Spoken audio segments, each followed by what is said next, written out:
السلام عليكم ورحمة الله تعالى وبركاته. نتمنى تكونوا بخير وعلى خير وبصحة جيدة. كنشكركم على انضمام القناة. مرحبا بكم في وصفات ادم الناجحة.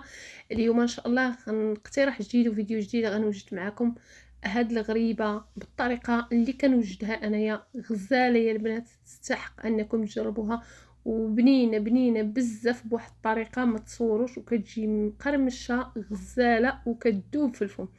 الى عجبكم الفيديو دائما ما تنساونيش من اللايك ديالكم، تعاليق الزوينه ديالكم، بارطاج القناه مع الاهل والاحباب ديالكم، وبسم الله على بركه الله ندوزو للمكونات. بالنسبه للمكونات غنقولهم لكم وغنضيفهم البنات. هنايا عندي الزبده. بالنسبه للزبده المارغرين، انا باش انا كنفضل نخدم بهذه لان كتعجبني في الخدمه ديالها ولفتها، وانتم دائما خدموا باي حاجه كتريحكم.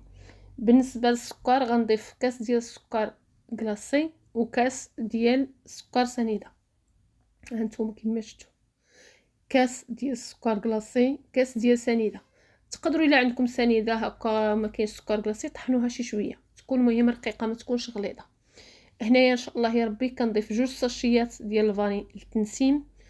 وباش غنسم انا ان شاء الله يا ربي بهاد الغريبه، غنسمها بالروح ديال بالنكهه ديال البيستاش. كتجي غزاله يا البنات، ما كتجيش فيها الريحه ديال الكاوكاو نهائيا. هنايا درت 2 كيسان ديال الكاوكاو. هانتوما عبرت معكم بالقياس ديال العنبه. المهم هذا راه كاس العنبه اللي كيهز. المهم 2 كيسان اللي كيكونوا مملوئين مطحونين. وهنايا غندير معكم النكهه ديال قلت لكم ديال البيستاش. كيجي رائع البنات، واحد الريحه كتكون كتعيط من هاد الغريبه. غير جربوها بطريقتي غتنجح معكم، وحتى الا كنتو كتخدموا طلبيات جربوها وغتنجح معكم، واللي داها عندكم راه غيعاود يطلبها معكم عندكم.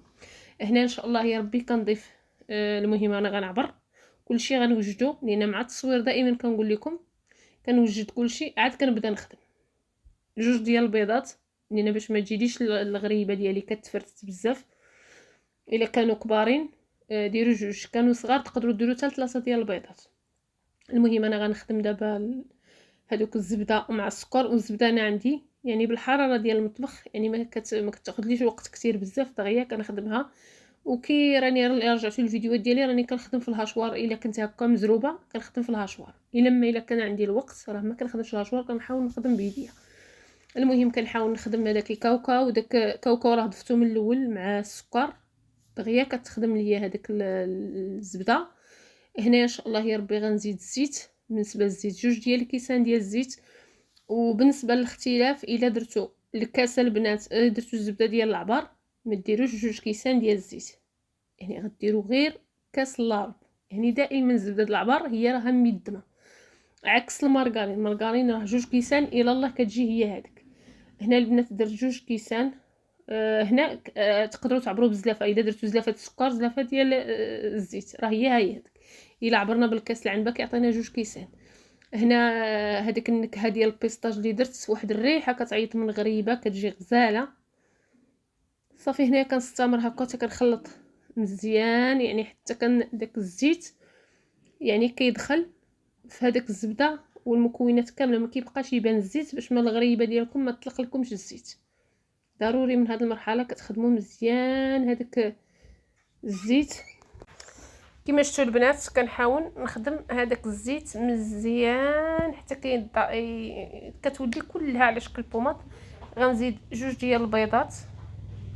صافي غير باش كتجيني داك الغريبه ما كتفرتش وكتجي متماسكه. المهم كما شفتوا درت 2 ديال البيضات والدقيق كنضيف بالتدريج. الدقيق كتحتاجوا ما بين كيلو 300 على حسب النوعيه واش كيتشرب ولا لا. تقدروا تحتاجوا غير كيلو، تقدروا تحتاجوا اكثر. المهم انا غنوريكم من بعد العجينه كيفاش خصها تكون، ما تكونش قاصحه بزاف.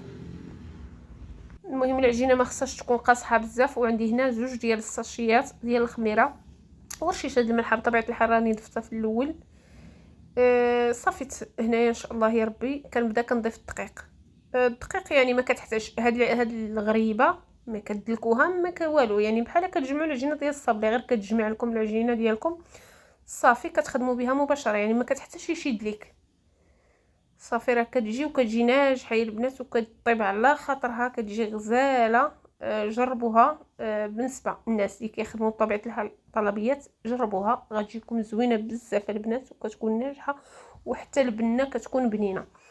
صافي هنايا ان شاء الله يا ربي كنبدا كنضيف الدقيق شويه بشويه، ودائما الدقيق ما كنضيفوش في دفعه وحده لان بعض المرات الدقيق كيكون كيتشرب.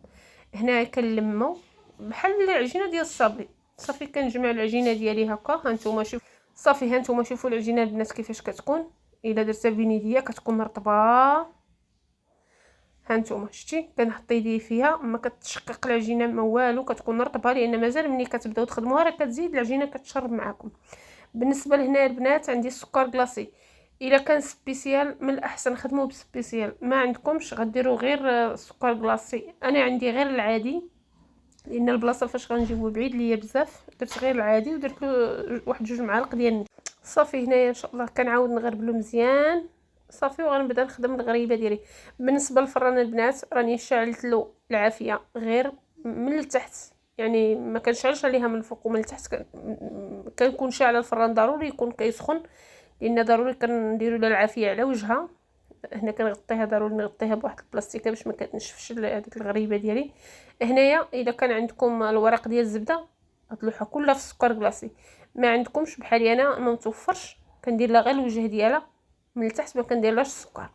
صافي هنا كندير لها وجهها في السكر وكنحطها في الطاوه، ومباشره اللي حطيتها كندير ليها هذيك الكاوكاوه باش ما كتنشفش، وإلا نشفت كتفرقع من بعد كتشقق ليكم.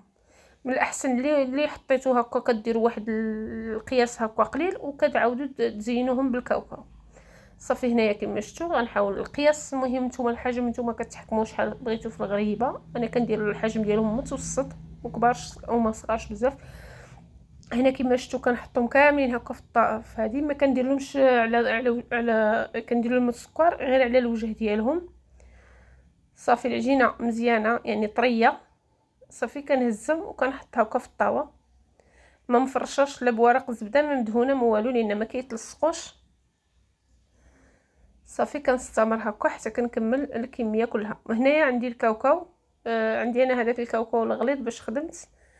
الا كان غليظ بزاف حاولوا تقسموها، ما كان عندكم داك الرقيق خدموا بالرقيق، وتقدروا تزينوها باللوزه. بالنسبه اللي غيصايبه المنزل ديالو بطبيعه الحال ماشي كطلبيه، ممكن انكم تزينوها باللوزه.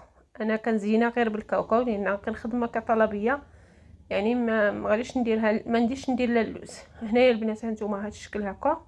صافي حتى كنعمر الطاوه كامله وكنخدم الكميه كلها. هنايا من بعد ما عمرت الطاوه ديالي كندخلها الفران. العافيه كتكون غير على وجهها. هنايا ان شاء الله يا ربي من بعد ما كطيب كنخرجها، كتكون العافيه على وجهها. من بعد ما كتبدا كتشقق شويه كنطلعها الفوق حتى كتحمر، عاد كنهبطها نكمل لها الطياب ديالها. كتكون تحمرت هذه تبارك الله، راه تهرست معايا. ها نتوما شوفوا تبارك الله كيفاش كتكون واحد البنه البنات، واحد المذاق في هذه الغريبه راه ما تصدقوش. الى عجبكم الفيديو ما تنساونيش من لايك ديالكم، تعليق الزوينه ديالكم، بارطاج القناه مع الاهل والاحباب ديالكم. ها نتوما ما شاء الله كلها محمره. وحاولوا في الطياب عطيوها الوقت ديالها الكافي في الطياب باش تجيكم الحلوه ديالكم في لون واحد، وما تجيش هكا جهه محروقه وجهه خضراء. يعني ضروري تخليو لها الفران يكون شويه من العافيه متوسطه. وحاولوا تردوا البال دائما الحلوه ما كتبغيش الفران يكون بجهد. السلام عليكم، خليت لكم الراحه الى